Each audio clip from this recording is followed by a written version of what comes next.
Good morning to you, Congressman. First and foremost, what was that experience like in the Capitol Rotunda yesterday? You know, I tell you, Charlotte, I use the word surreal, and I don't know that that's the best word for it, but it was a historic event. I mean, this is something of a man who has been put down for 4 years, mercilessly attacked by Biden's judicial system and the FBI, and he's a phoenix. He rose from the ashes to come up and be victorious, be our now 47th president. And it could not come at a more crucial time, Charlotte, as far as what's the nation's history. We've gone through 4 years of bizarro world where man is woman, woman is man, where crime is okay, where it's okay to run across our borders and poison our people with fentanyl, so many different things. And the world sees America as a laughingstock. And so it could not come at a better time to reverse the change of the decline of America and put us back on track to being the greatest country and the most respected country on earth. Absolutely. And we know that Trump signed dozens of executive orders yesterday, one of which was a requirement that federal workers return to full-time in-person work. Take a listen to this. The next item, as you announced in your speech, is a requirement that federal workers return to full-time in-person work immediately. Next, we have a directive to every department and agency in the federal government to address the cost of living crisis that has cost Americans so dearly.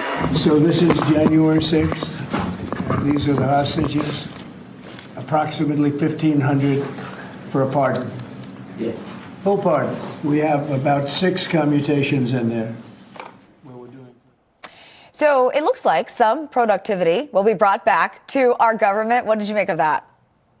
I thought it was very interesting. I think it was predicted the president was going to do that for those individuals, some of whom, there's always going to be debate about if they were violent in what they did. That said, with the travesty that Nancy Pelosi laid the groundwork for, and I will tell you, there's a theory, and I don't know if it's not true or not, that Nancy Pelosi continues to stay in Congress because as a member of Congress, you cannot be subpoenaed. We would love to subpoena her.